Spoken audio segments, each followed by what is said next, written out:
Hi there, I'm Matt Swartz with Expedition Portal, and today on Field Tested we have the Rad Expand 5. 5 refers to this being the 5th iteration of their folding bike series.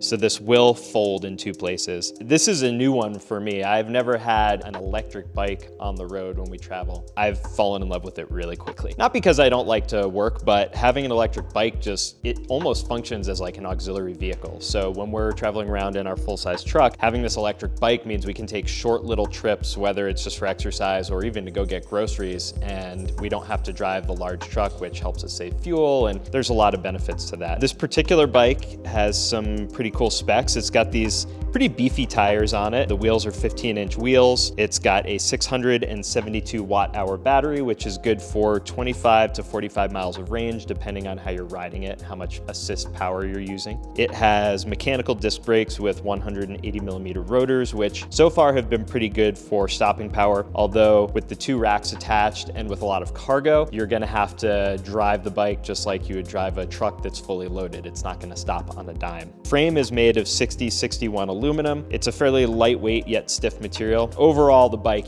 is on the heavier side for a bicycle. It weighs approximately 75 pounds. It usually takes 2 of us to comfortably load it into the bed of the truck. The Rad Expand 5 is about 5 pounds lighter than the previous version of it. So although it's 75 pounds, it's a little bit lighter than the last one that they made. And it does have fatter tires than the previous version. Here on the handlebar, we've got a mountain bike style shifter that you use with your right hand thumb, and the bike has 7 speeds. So it's not really designed for going really fast, but when you're in the highest gear, you can pedal faster than the bike will go under electric power alone. Just using the throttle on this bike, you can go top speed about 20 miles an hour, but then the motor will cut out at 20. So it does have some sort of governor built into it somewhere. Part of that has to do with the power of the hub. It's a 750 watt hub. It all has to do with keeping it as legally defined as a bike that you don't need a license for, I believe. The throttle is on the right side. It's kind of like your traditional motorcycle throttle. It gives you about a half turn to full throttle. So on the left-hand side of the handlebar, we've got some controls. There are 4 different levels of pedal assist from 1 to 4. So depending on which level you choose, it will be comfortable to ride in a variety of different gears. So the best way I could describe that is you want to pick the pedal assist level based on the speed that you want to pedal at. However, you don't have to pedal, you can just use the throttle, which is also really nice, like when you're going up a hill and you just don't feel like pedaling. The bike also has some integrated LED headlight and tail lights for visibility on the road, which is really smart. The battery is lockable, so you can lock it out so that someone else can't come along and turn it on, even if it's locked up.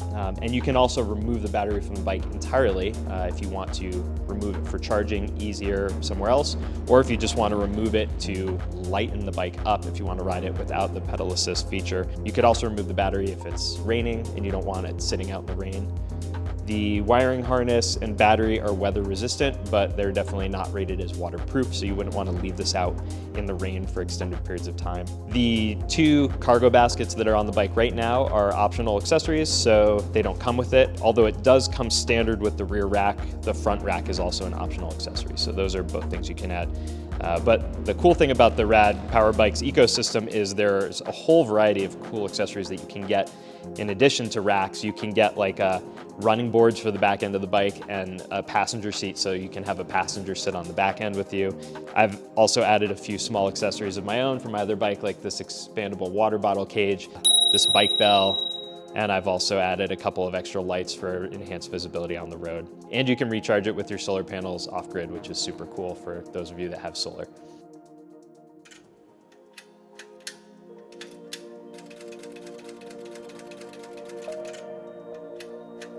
For today's hack, we've got these voile straps. So these come to us from the ski industry.